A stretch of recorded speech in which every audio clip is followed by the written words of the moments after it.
এই কেকটা ছিল বাঞ্ছারামপুর থানা জগন্নাথপুর গ্রামের। এই কেকটা কে অর্ডার করছে বা কত পণ অর্ডার করছে বা কিভাবে হচ্ছে ডেলিভারি দিছি সবকিছু হচ্ছে আজকের ভিডিওতে শেয়ার করব। তো আসসালামু আলাইকুম, সবাই কেমন আছেন? আশা করি ভালো আছেন। এই কেকটা মূলত অর্ডার করে একটা প্রবাসী ভাইয়া, মানে বেশিরভাগই হচ্ছে অর্ডারই প্রবাস থেকেই আসে। এন্ড উনি হচ্ছে এর আগের বার আমার থেকে কেক নেয়। উনি হচ্ছে এর আগের বার আমার থেকে হচ্ছে স্ট্রবেরি ফ্লেভার নিয়েছিল এন্ড এইবার হচ্ছে এটা চকলেট ওভারলোডেড ছিল ভিতরের কেকটা।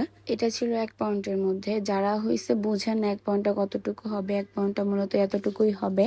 অ্যান্ড এইটা হচ্ছে দোকানের যে 1 পাউন্ডটা ওইটার মতো না, মানে ওইটার সাথে মিলাবেন না, তাহলে হচ্ছে বুঝবেন হয়তো বা আহামরির টাকা বা আহামরির দাম মনে হবে ওইটার সাথে মিলালে। আমার তো মনে হয় যে আমরা যেই 3টা লেয়ার দিই ওইখান থেকে মনে হয় একটা লেয়ার দিয়ে হচ্ছে 1 পাউন্ড কেক বানায় দোকানে। আমাদের কেক মূলত ওয়েট আসে হচ্ছে 455 গ্রাম সর্বনিম্ন, কিন্তু আমরা কেক বানানোর পর দেখা যায় 600, পরে হচ্ছে 500 এরকম হচ্ছে ওয়েট আসে। আর যিনি হচ্ছে কেকটা অর্ডার করে উনি হচ্ছে ওনার ছোট বোন এন্ড ওয়াইফের জন্য অনেক কিছু অর্ডার করে সাথে, মানে কেকের সাথে। আমাদের পেজের বেশিরভাগ কসমেটিক হচ্ছে অর্ডার করে। এন্ড লাস্ট মুহূর্তে এত তাড়াহুড়া করতেছিলাম যে তখন হচ্ছে আমি ভিডিও যে করবো তখন এই সময়টা পাই নাই, তাই হচ্ছে ভিডিও করা হয় না। যদিও কাছেই ছিল, মানে জগন্নাথপুর গ্রাম আমাদের এখান থেকে বেশি দূরে না, কাছেই। আর এরকম আশেপাশে অর্ডার করলে আমার অনেক ভালো লাগে। তো আমি হচ্ছে এই আলসামি করে যে কাছেই তো বানাবো এইটা বইলা পর লাস্ট মুহূর্তে অনেক তাড়াহুড়া করতে হয়েছে।